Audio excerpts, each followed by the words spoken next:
Nice cliffhanger.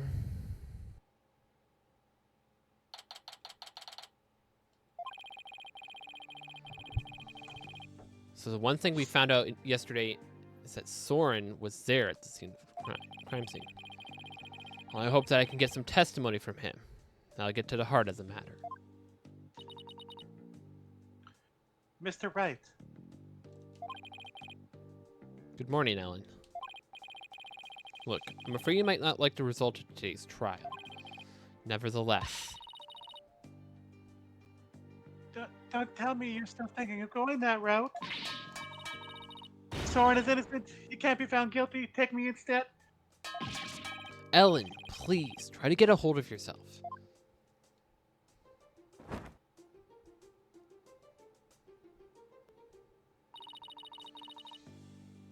I believe in Soren with all my heart. So how dare you doubt him?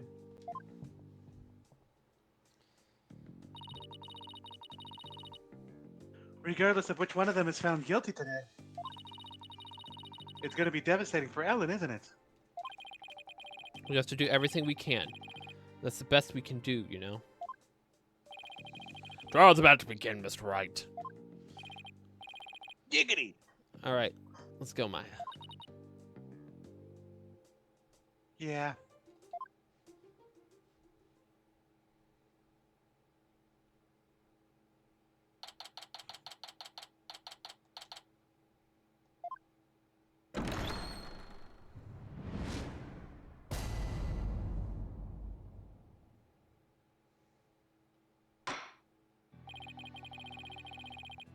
Court is back in session for the trial of Ellen White.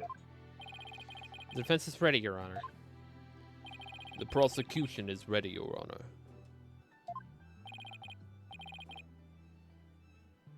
Let's see now, where were we? In yesterday's session, we found out that the Sprocket family's conspiracy to cover up the murder of Thomas Gloomsbury was a second reception.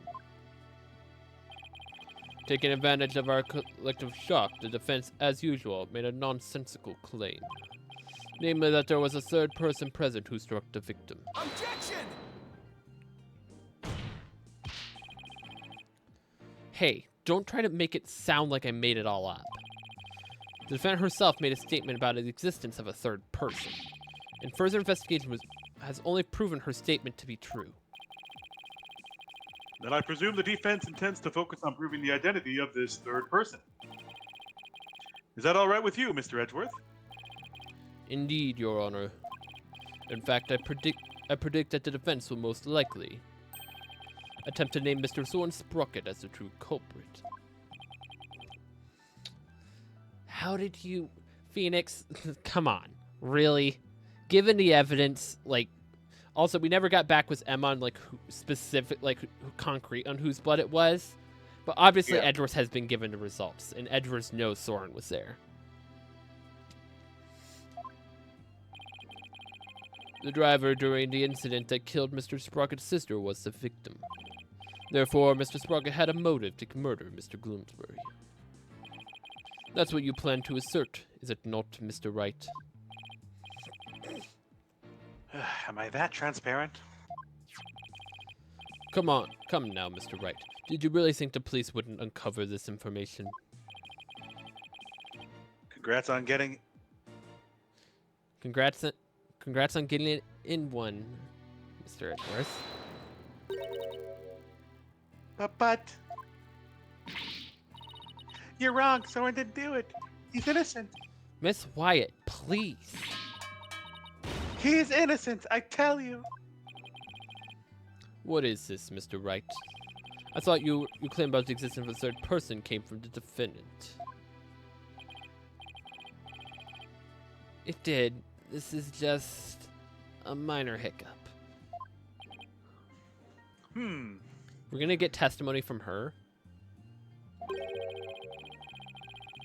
Did you not discuss your strategy for today with the defendant, Mr. Wright? Of course we did, and of course she's like, no! Don't accuse my husband! Starting off on the wrong foot again is seriously cutting into my lifespan. It would appear the defense is in disarray. Therefore, the best way to clear things up is to ask Miss Sprocket herself, Mr. Sprocket himself, what happened. Your Honor, the prosecutor would like to call Soren Sprocket to the stand. What? Very well. Bailiff, please bring in Mr. Sprocket to the witness stand.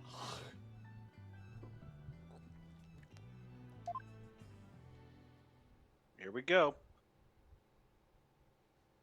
Look at those loafers. And look at that clock. Witness, please state your name and occupation.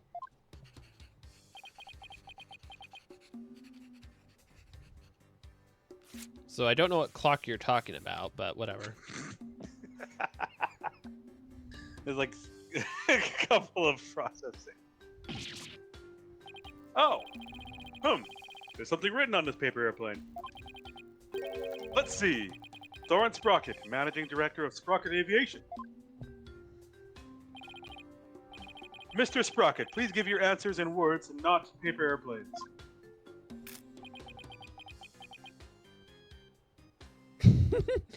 I love how innocently he's just like,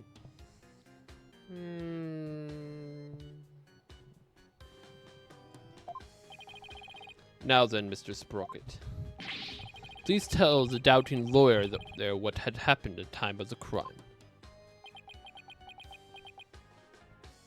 Yep. Well, Mr. Sprocket.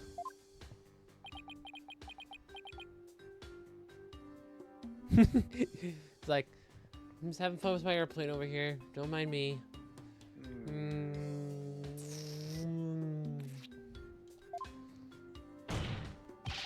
Mr. Sprocket. All right. He's having just as hard of a time, man. Yeah, I'm going to talk about what happened when the crime occurred. In other words, after the first wedding reception. Well, Ellen and I were in the reception hall, right?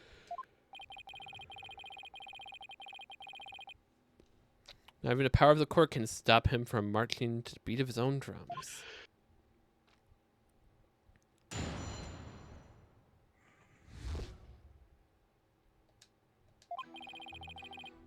I was stabbed by Dumas in the reception hall, and I collapsed on the floor. The next thing I saw was Ellen and Dumas on the Vista dock. I knew Ellen was in danger, so I headed for the Vista deck. But when I got there, Dumas was already... I don't want to believe it, but it must have been Ellen. Nothing else makes sense. Wait just a minute here. You actually think Miss Wyatt killed the victim? That's right. Dumas was killed by Ellen. It's unbelievable. How can you suspect your bride, the woman you love? Objection!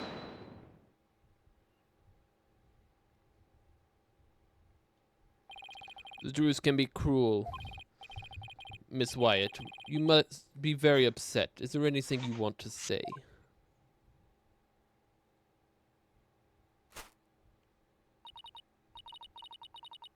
No, I can't believe this.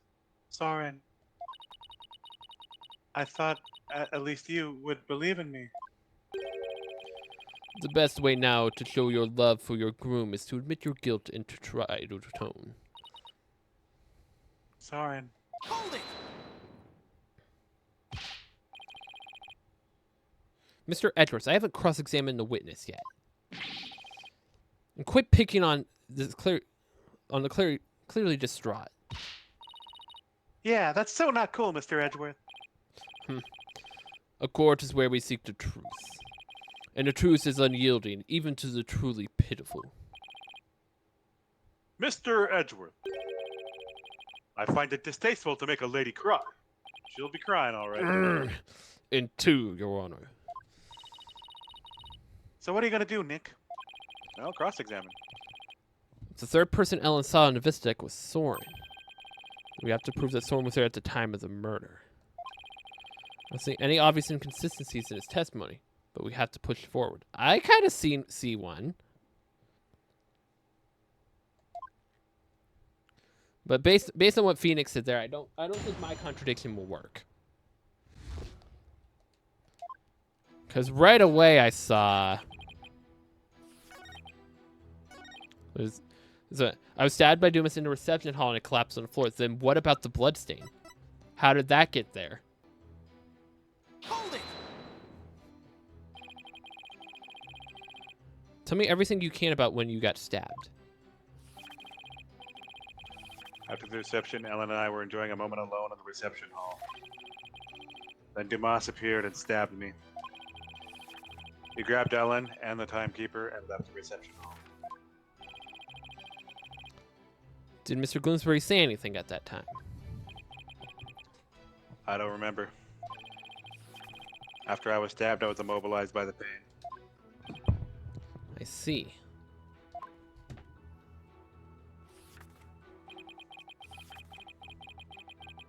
Hold it! The Vista deck, huh? Well, it was nighttime then. Couldn't see them in... Could you really see them in the darkness? The moon was out so I could see them clearly. From the looks of it, Dumas was trying to push Ellen and the timekeeper off the side. So you saw the defendant. About to be thrown off the airship, you say? That's right. In such a desperate situation, it would only be natural for her to fight back. And the murder weapon was right there within her grasp.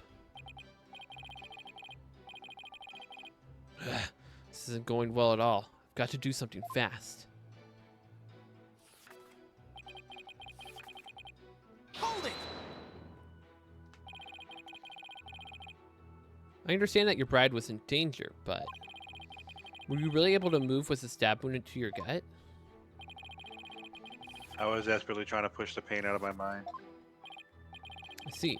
So adrenaline kicked in and gave you strength. Is that right? Don't see much of anything in the statement I can refute. That's right. I almost passed out several times as I made my way to the Vista deck.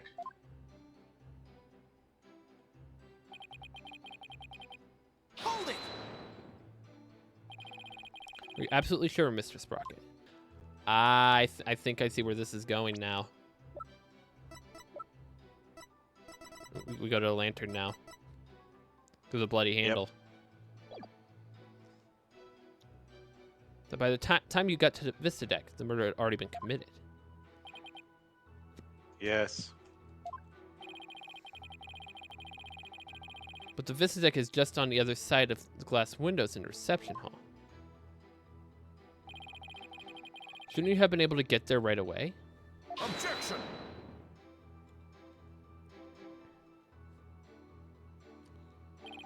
Mr. Wright, have you investigated nothing? The only way to the Vista deck is to go through the hold and take the lift.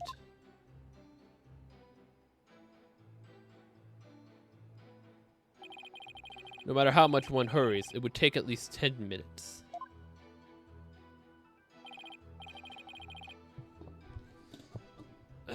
Well, that's unhelpful. Soren had to have gotten there before the murder, or my claim won't stand. Do you have any ideas for me, Maya? Wouldn't the keycard order shove that out of the way? Yeah, how did Soren? Soren couldn't have gotten in there. Like Soren didn't have a record. It's definitely easier to prove it to someone who did go to the hold than not. I mean, you can't leave anything if you don't go someplace, right? Can't leave anything. Wait a minute. I think Maya's onto something here. The lack of a certain something actually proves Soren didn't go to the hold. What's the matter? Are you stumped already? No, I'm far from stumped, Mr. Edgeworth. I know for a fact that Mr. Sprocket didn't go to the hold. You and your paper-thin bluffs. Mr. Sprocket's bloodstain on the lift proves he went through the hold. What possible proof could you have that he did not, in fact, go through there? You want proof? You got it. Jesus, Phoenix. You gotta prove that Soren didn't go through the hold. Well, Mr. Wright? This proves that Soren Sprocket didn't go through the hold. And that would be the hold entry. The hold entry record. As anyone can see from the hold entry record, there's absolutely no mention of Soren Sprocket entering the hold. The defense asserts that Mr. Sprocket used a different route to get to the Vista deck.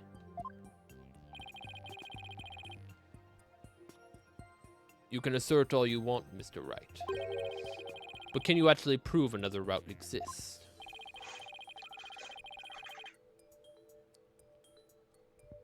The emergency exit? We don't have that as evidence, though. True. I mean, I'm guessing we can prove it. We kind of have to. You fool! I can prove it. Even if it's just a bluff, I have to present something. Anything that can prove the existence of a faster route to the Vista deck. Very well then, Mr. Wright. I guess it is going to be that door. Show us how Mr. Sprocket got to the Vista deck. Vista deck. Mr. Sprocket made for the Vista deck through here.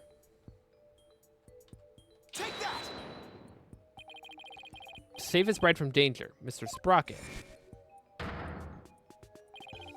opened the escape hatch and made his way along the outside wall of the Vista deck. Isn't that right, Mr. Sprocket?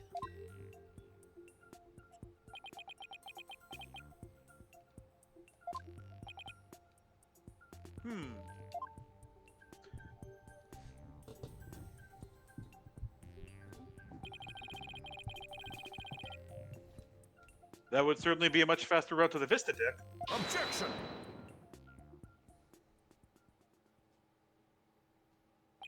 I'm disappointed, Mr. Wright. Is that really the best you could muster?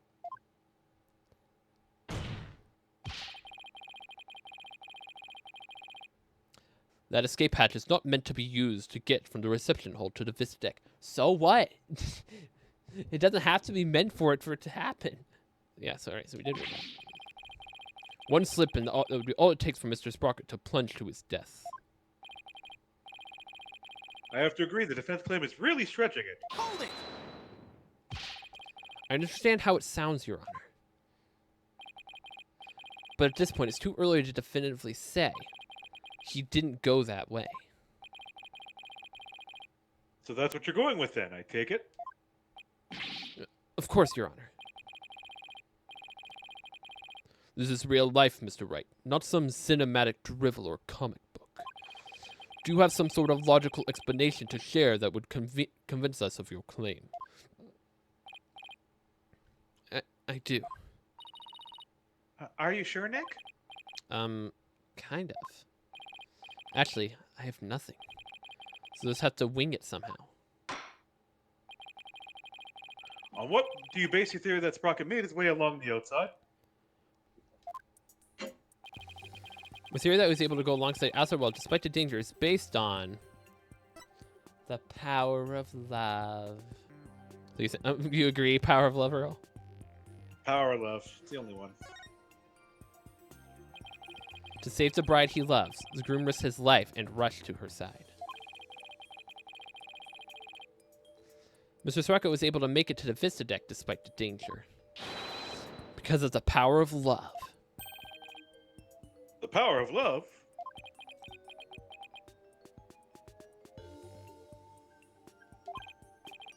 Now, love is a source of strength that can help one overcome any obstacle. I think I can relate, thanks to my own long, happy marriage. Wow, he actually seems to be buying it. Objection! Edward Payne. Edward's like, absolutely not. The power of love, you say. I can't relate because I've never loved anyone. Wasn't there a rope? That kind of illogical argument is hardly viable in a court of law. Wouldn't you agree, Your Honor? I'm afraid not, Mr. Edgeworth. You should never underestimate the power of love. You'll understand one day when you get married. Which I won't. I do not plan to get married. Yeah, I have no plans to get married either, so. Exactly what is so wrong with wishing to remain unwed? Way to set him off, Your Honor. Never mind all this unscientific nonsense. Are you unaware, Mr. Wright, that at the time of the crime,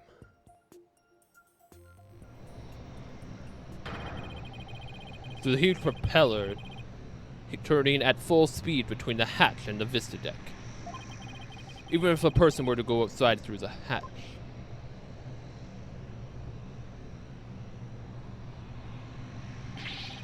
they'd be blown away in an instant. I like how they had to have that letter just go tiny in the distance. Nice detail. Ah!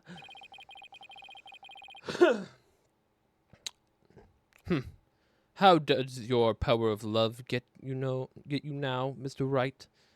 Can Edwards actually prove that at the time all this happened that the blimp was actually in the air?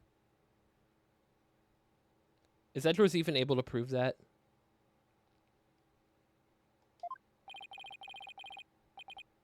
A huge spinning propeller, you say? In that case, I have to admit, it does seem impossible.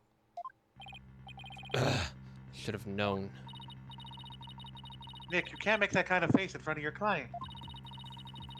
The worst of times when lawyers have to force their biggest smiles. Right? I feel like I just saw Mia looking out at me through Maya's eyes. What's wrong, Nick? Why are you camping at me like a giant sunfish? Thank you, Maya. Just helped me remember something really important. There it is. There's that fearless smile I was looking for. Now give us a mind-blowing theory, just like you always do. To turn my thinking around.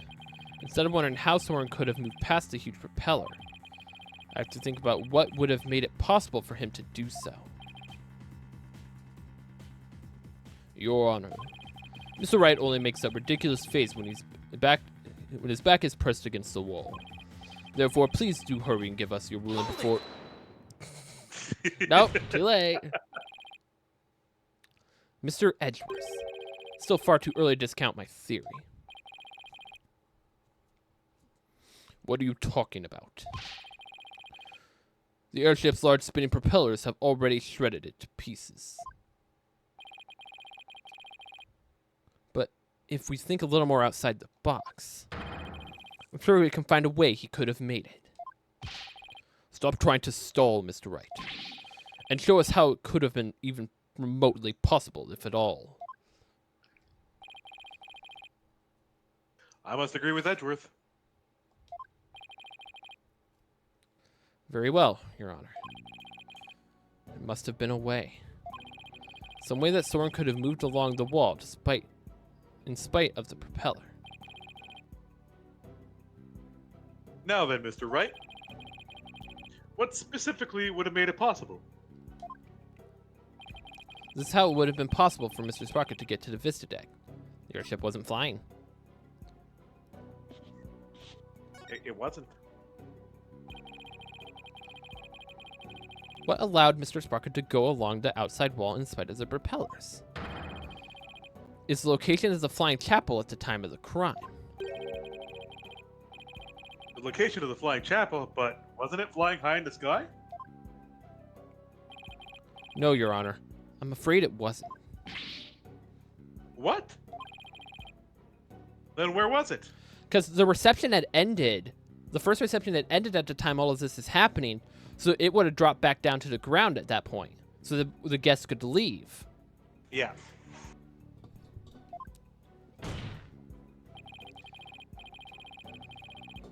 At the time of the murder, the airship wasn't flying through the sky, but moored to the ground. What?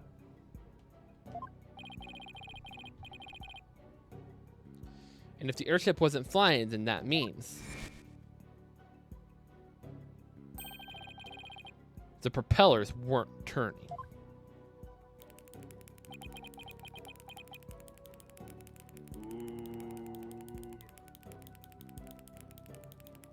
dinosaurs. There's like, in which case?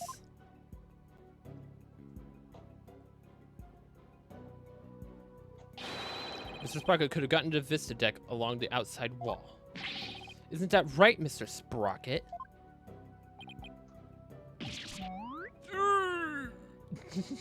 That was a... Wait, what the? He He stabbed his thumb! Yep.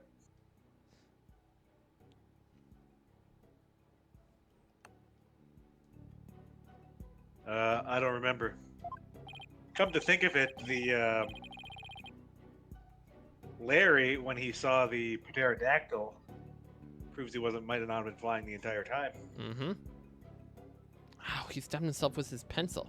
It's gotta leave him alone. Objection! Even if the propellers weren't turning, it would have been far too risky to go that way. Ah, but Mr. Edgeworth, you're forgetting about the power of love. Yes, the amazing power of love. Not this again. Very well. For the sake of argument, let's assume the so-called power of love made it possible for Mr. Sprocket to move along the outside wall of the airship. Can you prove that the airship was tied to the ground as you claim, Mr. Wright? You can't prove it was flying at the time either, Edgeworth. Well, I don't have any evidence that proves the airship where the airship was at the time. You can prove it, can't you? Can you? Can you think of anything we can use to prove it? Can't say I can. Oh, wait. Didn't somebody see something outside a window at the time of the crime? Yep, it's gonna be Larry's drawing then. I think I remember someone saying as much. This is a piece of evidence that shows what was outside the airship. Well, what are you waiting for? This piece of evidence shows what was outside the airship at the time of the crime. Take that! This piece of evidence shows what was outside the airship at the time of the murder. What kind of lousy drawing is that? It's a drawing made by Larry Butts. And what can he prove with that poor attempt at artistry? Larry made this drawing before he switched the lanterns. So it must have been right around when the murder was being committed. Now, if we could direct the court's attention here. Is that a pterodactyl? Does that mean the airship actually went back in time to the Cretaceous period? Objection!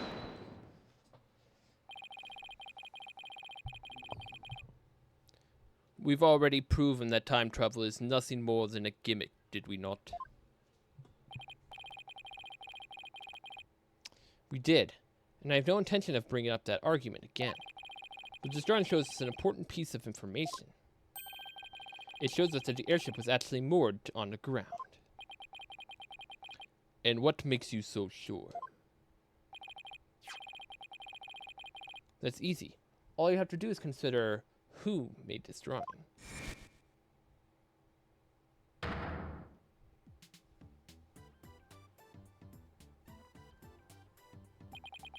Larry.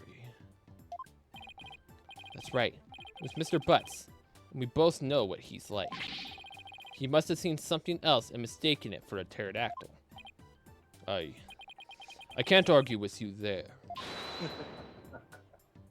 Hold it, man! Hey! Wait just one doggone second here. What kind of moron do you guys take me for? I saw it with my own eyes. A pterodactyl flew right through by the window, I tell you. I have a sharp eyes of an artist. Don't you believe me? No. We don't. No. Nick. Nope.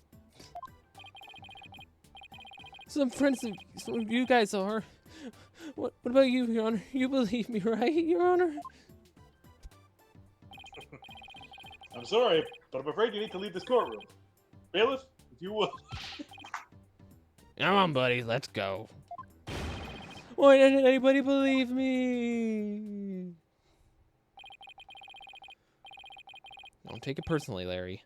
I know you're just being, well, you. Now then, so you're saying that what Mr. Butts really saw there's some relation to what was outside the airship at the time of the murder? Yes, Your Honor. At least I think it does. What this pterodactyl really is will prove the airship was anchored at the mooring dock. Better be anyway. If it doesn't, my whole argument is a bust. If you're that confident about it, then please go ahead and tell us what it really was. Yes, Your Honor.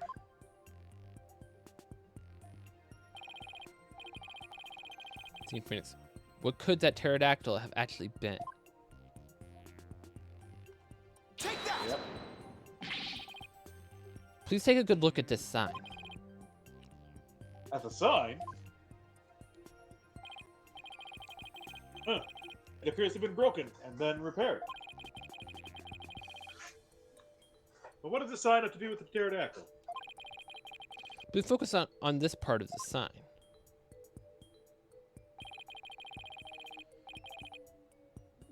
The part that broke off and got reattached? What about it? How about if we turned it like this? Oh, that shape. It's a pterodactyl in the drawing. What Mr. Butts saw was actually this chunk as it was being blown through the air by the wind. What?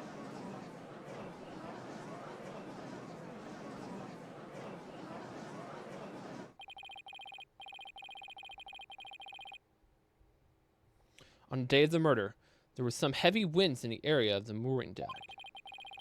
It's hard to imagine this sign would make it up as high as the airship would fly. That means the flying chapel must have been anchored at the mooring dock that night. Isn't that right, Mr. Sprocket?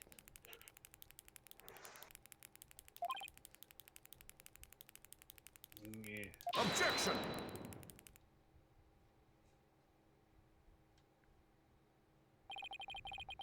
That's more than enough of this power of love nonsense.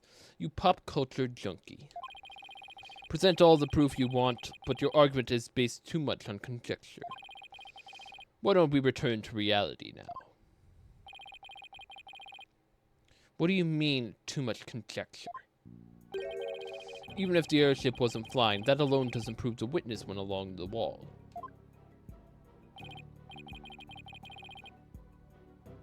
True, even now it's no more than a possibility. Then how do you propose Mr. Sprocket got to the visit deck, Mr. Edgeworth? I noticed something as I went over the evidence. Please take a look at the hold entry record. What about it? I don't see Mr. Sprocket on this list anywhere. Don't you remember? In yesterday's session, I had a very similar kind of argument. Did we? Honestly, Mr. Wright, are you going senile already? We talked about Larry Butts using the defendant's keycard to enter the hold. Is he gonna say it was Soren that used it? He's gonna say that entry for Ellen is Soren? Is that what he's about to say? Iffy choice. But actually, that hugely benefits us if he does. If you think about it, that hugely benefits us. Because let's put this timeline. If Ellen entered with Doomis, that means Pierce went in right after that. And if we're assuming Ellen usage was Soren, that means Pierce was there at the time of the crime. Yeah. So because there's no times on this, so we don't know. Dumas enters with Ellen. Pierce follows them in, and then Soren goes in after. That works, and it points the finger directly at Pierce. Yeah, Ellen's definitely pictured at the hold though, right? Yeah, but if Dumas took her with him, they don't both need to scan her cards. He just needs to scan his card, and he can go in and bring her with him. True. Oh, we did talk about that, didn't we? In other words, even if a person's name isn't on the entry record, it's still possible for that person to have entered by using someone else's card. Ah! Mr. Sprocket, you entered the hold with Mr. Nakoti, didn't you?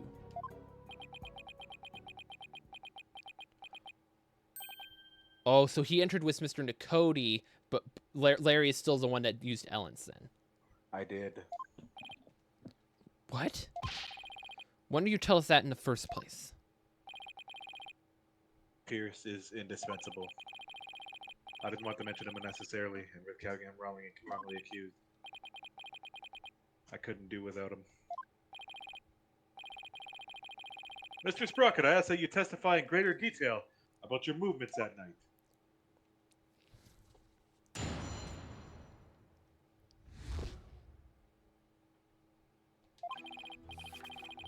The truth is, I went to the Vista deck with Pierce. That's why my name doesn't appear on the hold entry record. I was badly injured from being stabbed, but I was frantic. By the time we reached the scene, it was all over.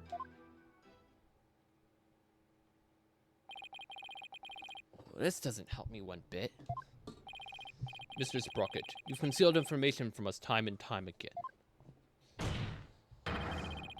Who do you think you are, treating this court of law with such irreverence?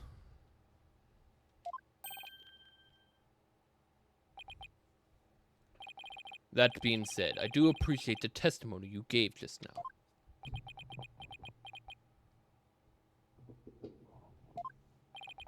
Thanks to you, we now know why your name doesn't appear on the entry record. Now there are no more inconsistencies in your witness testimony.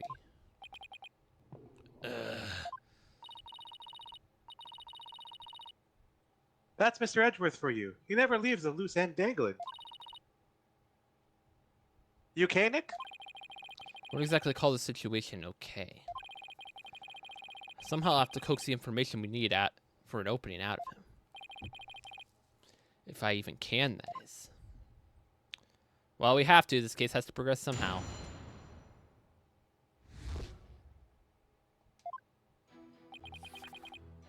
Hold it! You didn't mention it because you didn't want Mr. Nakoti to fall under suspicion. Is that because he has something to hide?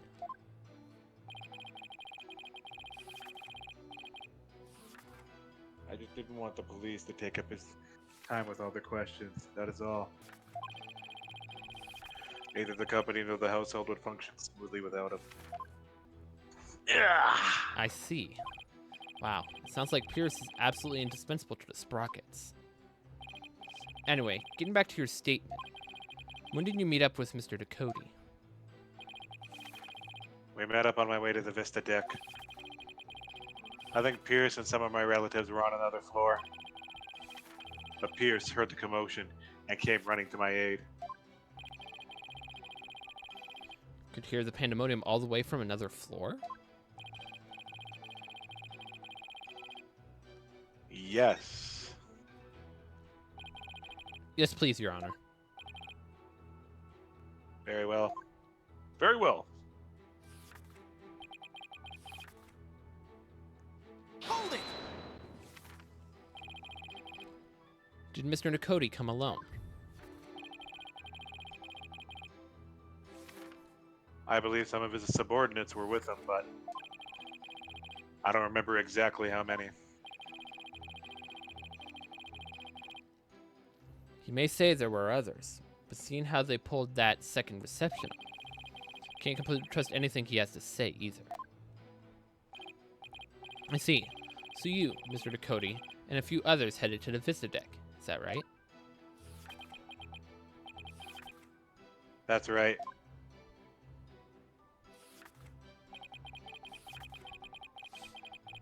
Hold it! Your name doesn't appear on the hold entry record. Because you entered with Mr. Ducote using his keycard. That's right. So I guess the hold entry record doesn't matter as much as we thought. But now that Soren's saying he was with Pierce and a few others, it's pretty tough to refute that statement. What's the matter, Mr. Wright? Can't got your tongue. Did you finally realize that there is no point in continuing this trial any longer? Of course not. Wipe that smug look off your face. Mr. Sprocket, please continue with your testimony.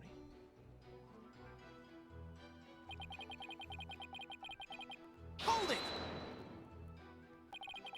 Speaking of your injury, how are you doing now? The knife wound is deep and continues to throb with pain. Fortunately, my internal organs were spared. But one wrong move would have spelled the end for me there. Even so, I've seen you end up about on all place since the incident. I'm only following my doctor's orders to perform some daily light exercises. Mr. Wright, would you like Mr. Sprocket's statement about his condition added to his testimony? Sure. Not that it appears especially relevant to me. Here, just have it added. Should I have it? Yes. May as well. Yes, Your Honor. I'd like to have it added to his testimony. I see, very well.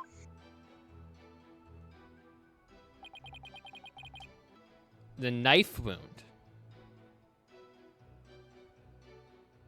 Yeah, it's not a knife, it's the candelabra. Objection!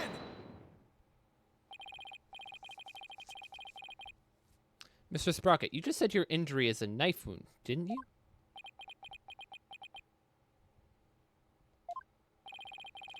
But the weapon you were stabbed with was this candelabra. A fact I know you're quite aware of.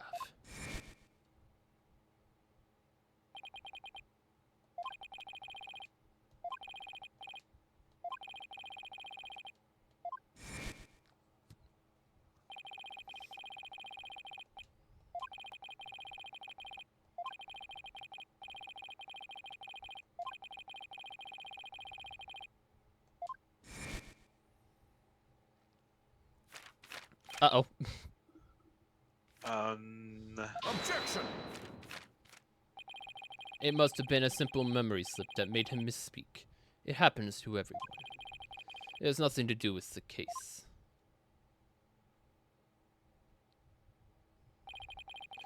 You must be pretty desperate to point out something so minute.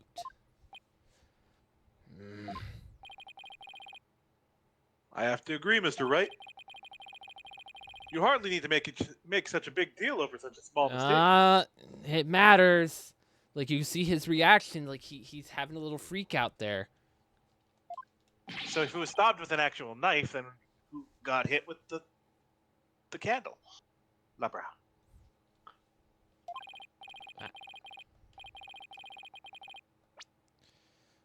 But I contend that's an important inconsistency. Besides, I couldn't find anything else. This is the only thing I have to go after. And I say it's not important. Now, let's not waste any more time on this matter. I agree.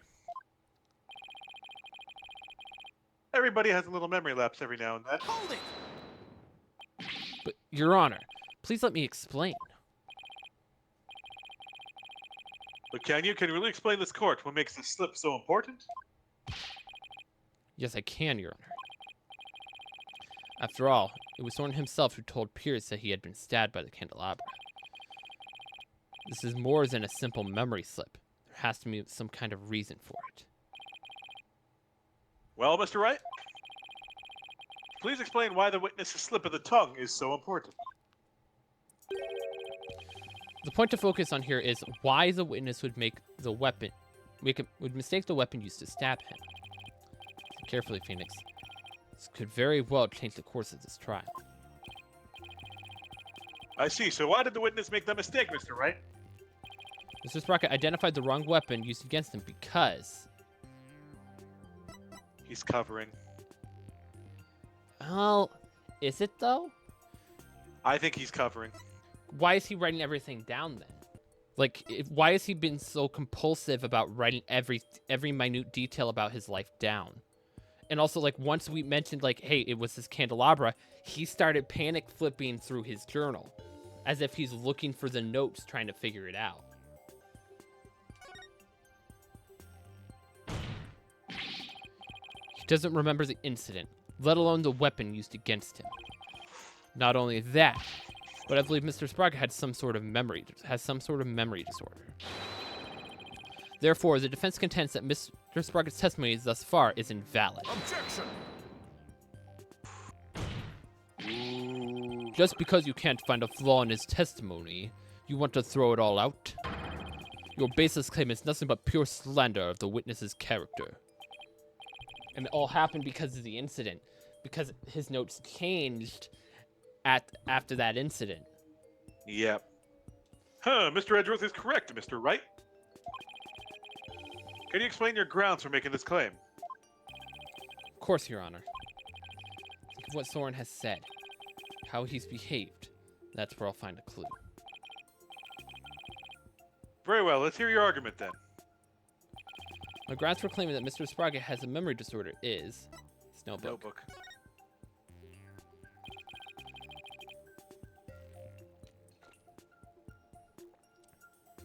The notebook he's always has with him. I saw daily events and information about the people around him recorded in it. Oh shit, I realized what happened. So, let's say he did get a memory disorder. He must have forgot that the current victim was actually the driver of the accident, and then he begged for him to come back because he was one of the people moderating his life. Maybe. Was in before his... And then the maid, how long did the maid say she was with him?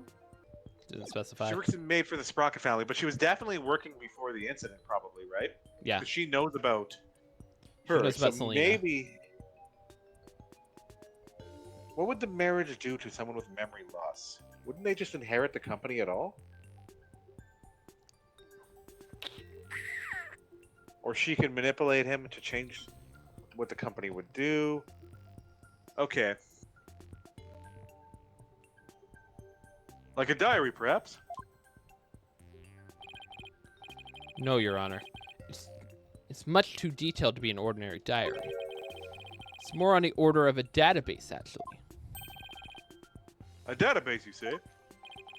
That's right. For some reason, Mr. Sprocket is apparently unable to retain memories. That's why he writes every little detail of his life down in his notebook. Objection! How could you possibly know that for sure?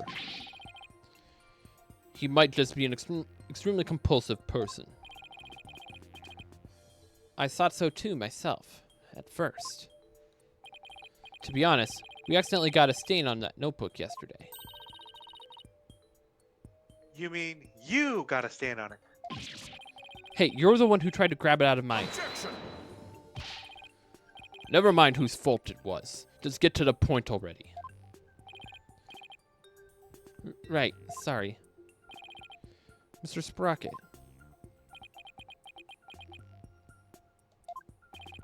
The page Miss Faye got a stain on yesterday. That's the page with details about your stabbing on it, isn't it? No. I only write in this notebook because I'm very compulsive. Now drop the subject already. Sorry, but I'm not convinced. I noticed an odd fact about your notebook, Mr. Sprocket.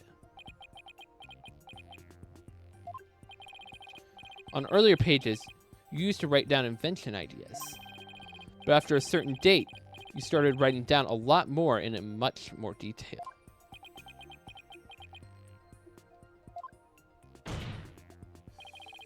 I believe your memory disorder stems from what happened on that date. Something so monumental it caused a memory disorder, Mr. Wright? You don't know what you're talking about.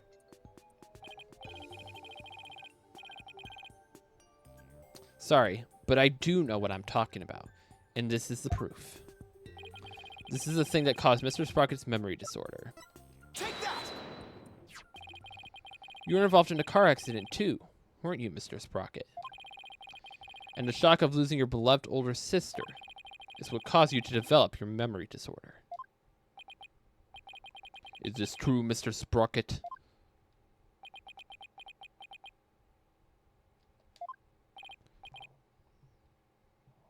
Well, is it?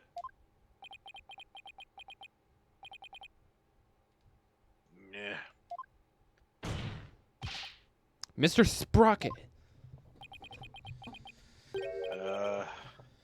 It's true. The accident did something to my mind. What? Ever since that day, every time I go to sleep, I lose my memories. And when I wake up, the most recent thing I can remember is the day I lost my sister. Aww. It's as if I'm constantly going back in time. What? That's truly tragic. An inconsolable time traveler who goes back in time whenever he goes to sleep.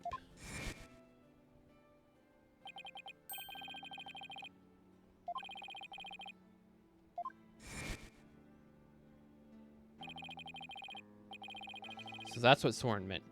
He was talking about himself. The reactions of the people around me each time I awoke made me aware of my condition. That's why I decided to write everything down in my notebook, so I could move forward. So the only memories you have since the day are the ones written in the notebook. That's right. And since the page about your stabbing got stained, you couldn't read from it, could you? There's one more thing I'd like you to clarify for me, Mr. Sprocket. Exactly what were your feelings towards the victim? Mr. Sprocket's feelings toward Dumas Gloomsbury. That's right, Your Honor. The witness said that every time he wakes up from sleep, his mind goes back to the day his sister died. Mr. Wright, you can't mean... Mr. Sprocket.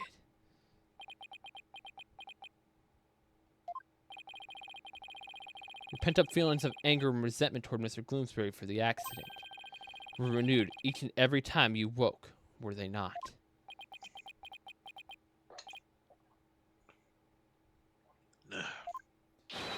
You couldn't take it anymore, so you turned to murder. Isn't that right? What, Mr. Wright? Are you saying the witness murdered Mr. Gloomsbury?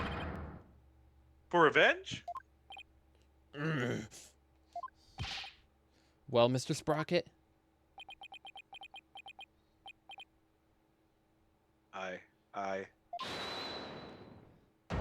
Well, it's gonna be the bride. The wife. Miss Wyatt.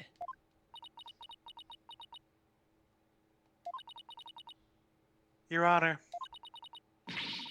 I did it. I killed Mr. Gloomsbury. No, you didn't. Shut up. No! What?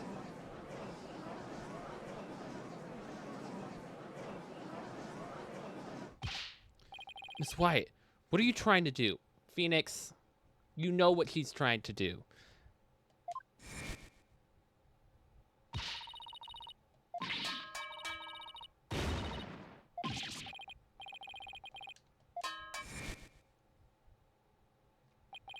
I guess he really meant it. My sorry didn't do anything wrong.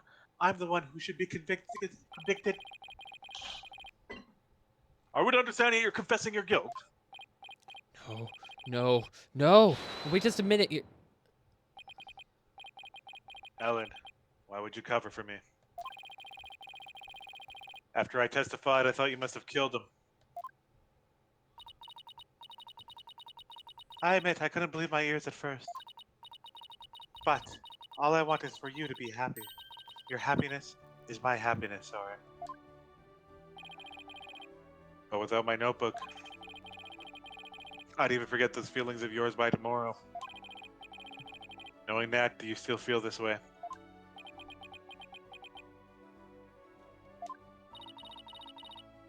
You've loved me all this time.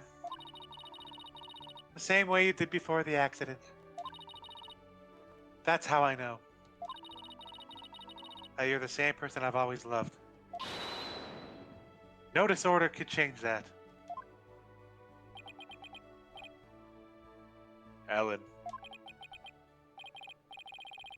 Your Honor, there are two things I'd like to correct. Two corrections? What are they? First of all, I want to withdraw one of my statements.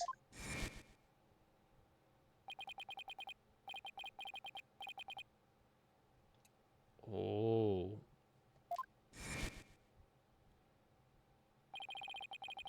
Without memories to rely on, I took the police completely at their word.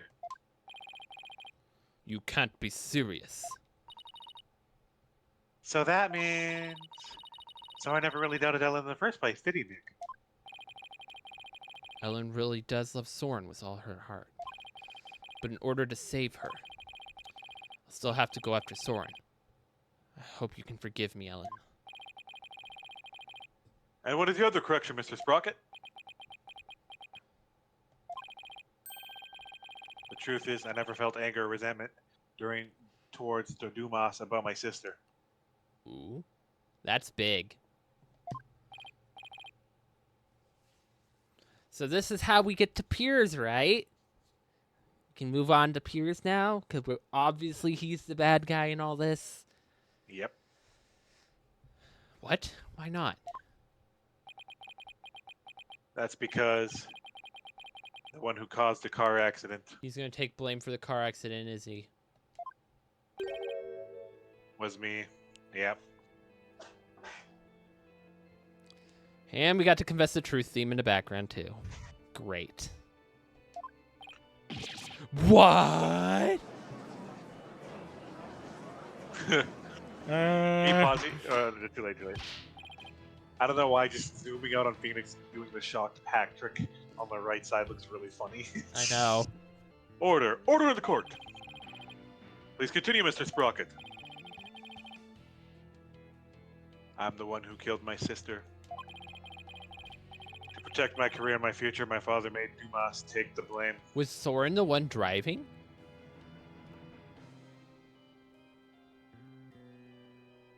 Is that what they're implying here? It could be anything. Because, like, we don't... I don't think it says a year. Like, how long ago this was. This says March 8th. Yeah. He's 24. There's 8 years of gap we could use that he would legally have a driver's license. So it's very possible. It's very possible he could have been driving. He could have also flew a device in, right, like a patent, distracted the driver. In exchange for money in the position of the lead servant. Wait, that's Piers. Wait. So you see... Wait. Wait. Dumb. Well, in exchange for money in position of lead servant. That's what's happened to Piers. Piers is the lead servant. Yeah. But he's saying it's Dumas here. So is he related to Pierce in some way? Twins, or...?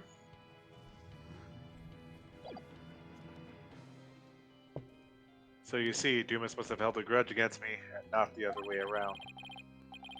And he must have attacked Ellen to get his revenge on me. Are you sure about all this, Mr. Sprocket? Very sure. It's all been written down in detail in my notebook. That notebook is important evidence supplying background to this case. I must insist you submit it as evidence. Oh boy. The lawyer said I had turned a murder, but that's just not true. Well, it's time to read it again, just in case. Okay, so it's just exactly what we had before. We can't read any pages from it. Yeah. However, it is true that my older sister and Dumas are both dead because of me and my negligence. I just glanced through Mr. Sprocket's notebook. I was unable to read the part about when he was stabbed due to the bloodstain. But what's written here about his sister's car accident is exactly as he stated. Your Honor, as long as it matches what's written in that notebook, can we still take the witness's testimony as valid in spite of his memory disorder? Yes, I believe we can. I understand now that the witness's memory is in disarray. But if what Mr. Sprocket himself wrote in this notebook is true, then that means by the time Mr. Sprocket's party reached the scene, Yeah, there's that face. the victim had already been killed.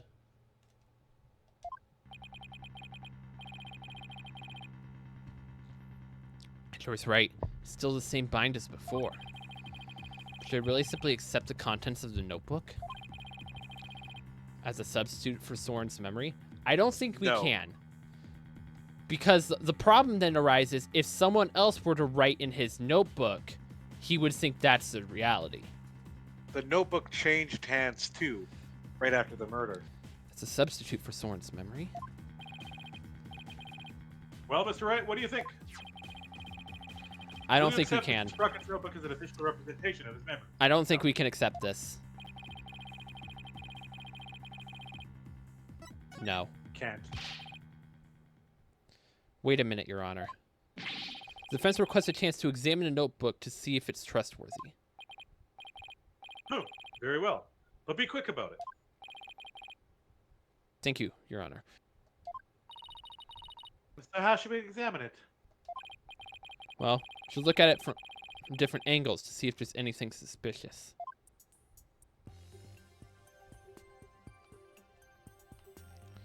Anything on the outside doesn't look like it. Don't we have a fingerprint duster? So no point if I don't look what's inside. I have to open it. With your permission, Soren, here I go. Yikes. Hex. Oh, it's just the page Maya got all stained. But I guess it's not going to be very helpful at this moment. I'll keep going.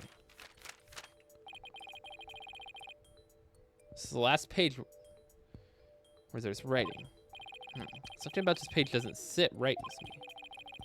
Better take a close look.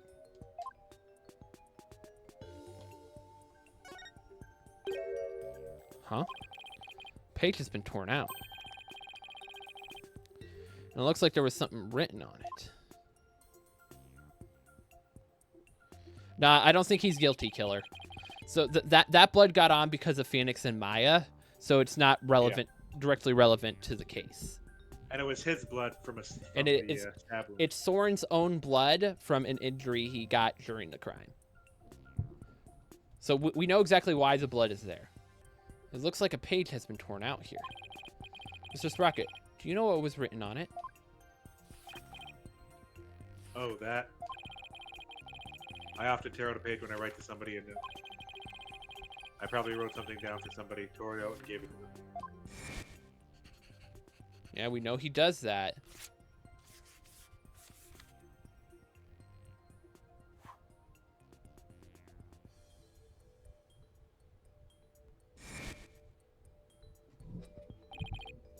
Oh, yeah.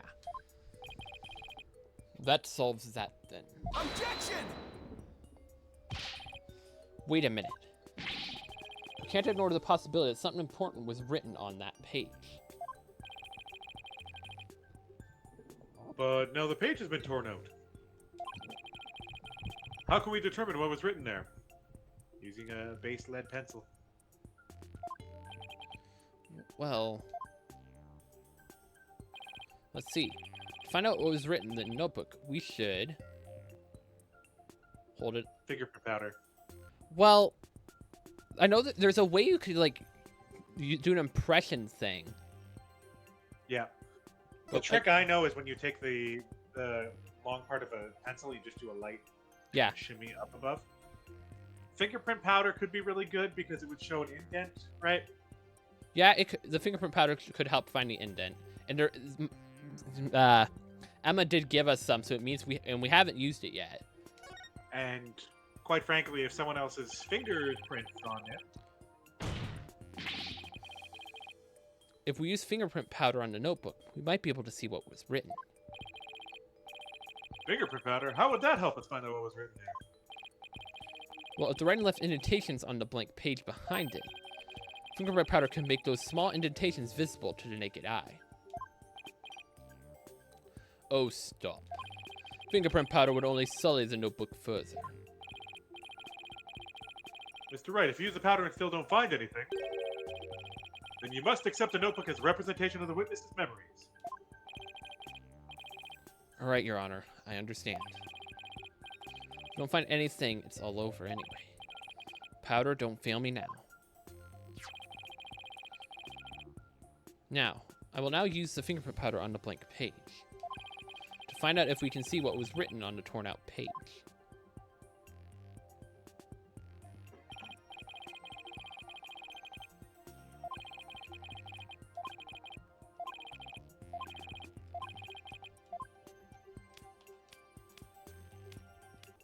Isn't that familiar?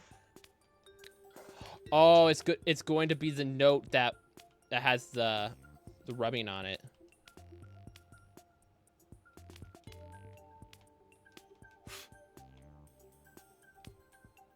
Dumas took Ellen to the Vista deck. There's something on the bottom too, though. What do you mean not enough?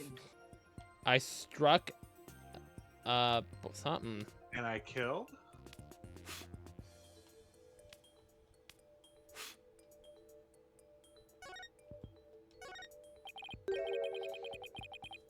Says I struck and killed Dumas. This is huge.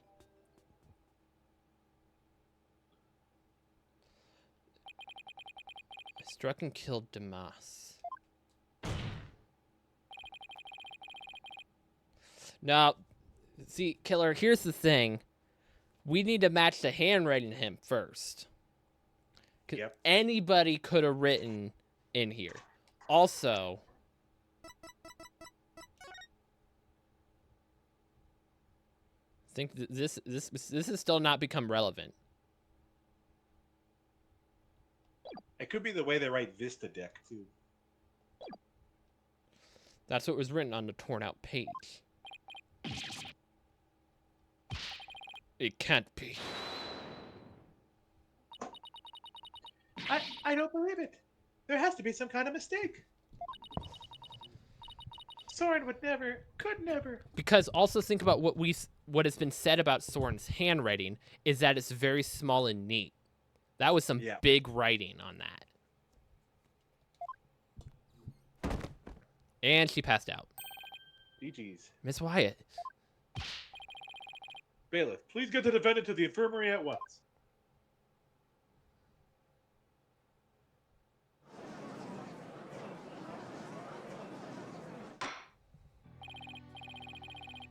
Apparently the defendant got too worked up. She's resting in the infirmary as we speak. Now then, please continue, Mr. Wright. Yes, Your Honor. This notebook is all Mr. Sprocket has to remember things by. Cause like look at the writing on the left compared to the writing on the note that was taken out. It's like it's hugely different. It's a critical page torn out. Not even Mr. Sprocket himself knew the truth of what he'd done.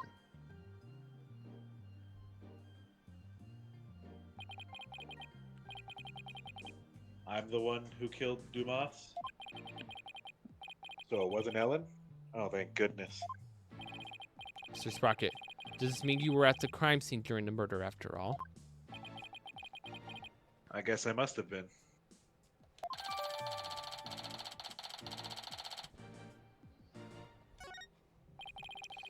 Mr. Sprocket, can we really believe what's written in this notebook? Nobody touches this notebook but me. Not true. Pierce touched it, and he suspiciously hadn't given it back to him yet. And Soren came searching for it, and Pierce was like, oh, here it is. I have it right here. And when I sleep, it's under lock and key. I don't remember writing that I killed Dumas, but I guess I must have. Well, now that we have a confession, I'm afraid I must render my verdict. A Volza. Yes, Your Honor. Please give your ruling now, while Ellen is asleep. I want the woman I love to be set free as soon as possible. Soren really does love Ellen after all, doesn't he? Soren, it's not you, boy. I believe in you. Yeah. So this is how it ends? But is that how it really went down? Is there really no way for them both to be happy?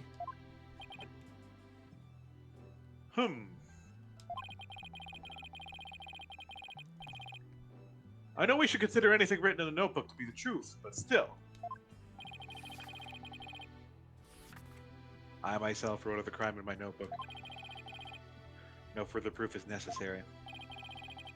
Soren himself wrote in his notebook. Wait a minute.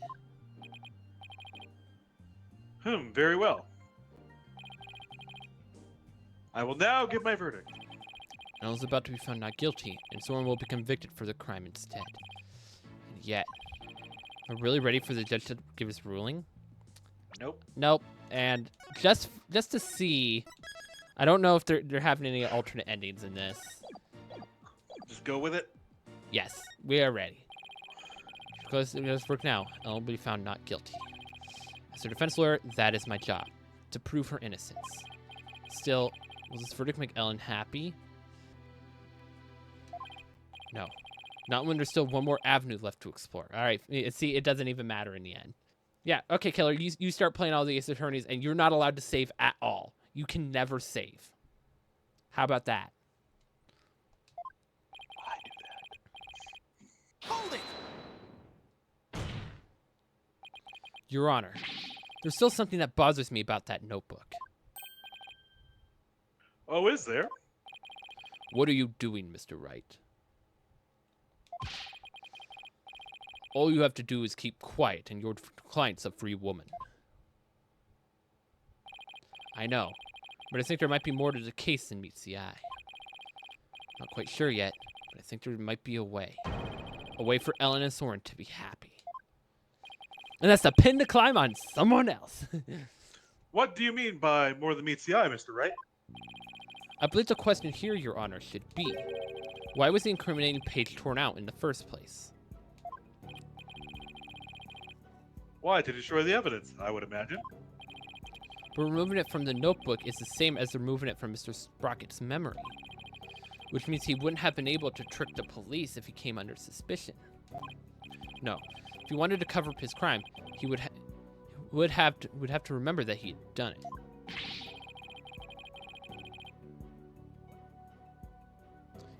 Just what are you getting at with this line of inquiry, Mr. Wright? Yes, but please explain it so that we can all understand. Yes, Your Honor. The page that was torn out of the notebook because someone else tore it out. The incriminating page was torn out by somebody else. What?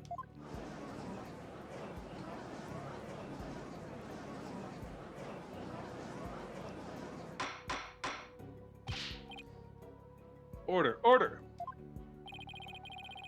Are you claiming the third person interfered with the notebook? It's not all that surprising if you consider what happened up until now. after both the car accident and the murder of Mr. Dumas Gloomsbury. There was always a cover-up not far behind. But I had my notebook with me at all times. No, you didn't, bro. You didn't. Did you? Because I remember you were in a panic yesterday because you couldn't find it. That's true. So, who orchestrated this particular cover-up, Mr. Wright? If we think back over the course of the trial, it's pretty easy to guess. The one who's tried to tamper with Soren's memories is Larry Butts. Something smells. Emma Sky. Oh yeah, no, yeah, it's definitely Emma. Or no, it's Dumas. Dumas covered it up from the grave. Take that!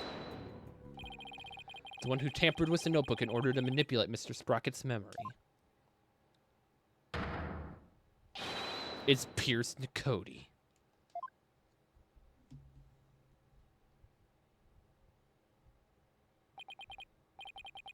Pierce. Pierce tried to tamper with my memories? Yep. Seems like it. Pierce was manipulating me? Case in point. The two receptions that were held to cover up the murder. It was Mr. Nicody who directed the guests and orchestrated the entire scheme. No, it can't be. Which of my memories are mine, and which have been rewritten? When did he start rewriting my memories? Who wrote this, and this, and this? And this, and this, and this, and this?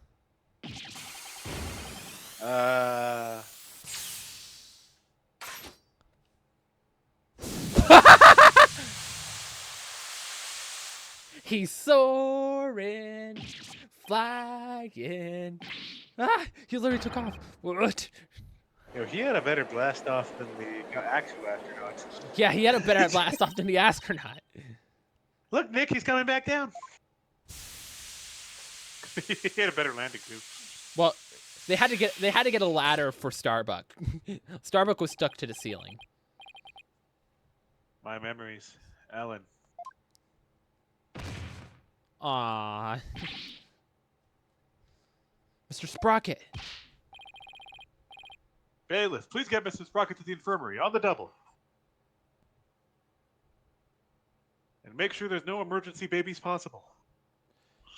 All emergency babies. They're having their wedding night in the holding cell. Giggity! I can't do Quagmire voice. It's so hard. Mr. Sprocket has been taken to the infirmary.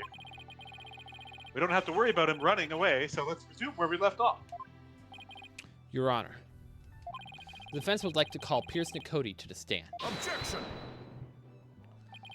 We already know that he carried out the cover-up to protect the company and Mr. Sprocket. What more do you want from him? This time is different. The notebook, or rather Mr. Sprocket's memories, have been tampered with. That means the only person who knows the whole truth is Mr. Cody now. Don't tell me, are you actually trying to drum up a third suspect? In order to exonerate the defendant and her groom. I'm not drumming up anything, nor do I have the grounds to accuse him of anything. Yet. All I know is that Mr. Nicody is the only one who knows the truth. And I think he's still hiding something. Something we don't know about yet. No grounds yet, is it? Well, Mr. Edgeworth, does the prosecution consent calling the witness to the stand? It does, Your Honor. However, I would like a little time to talk with the witness before we do. Very well. We will break for a 20-minute recess.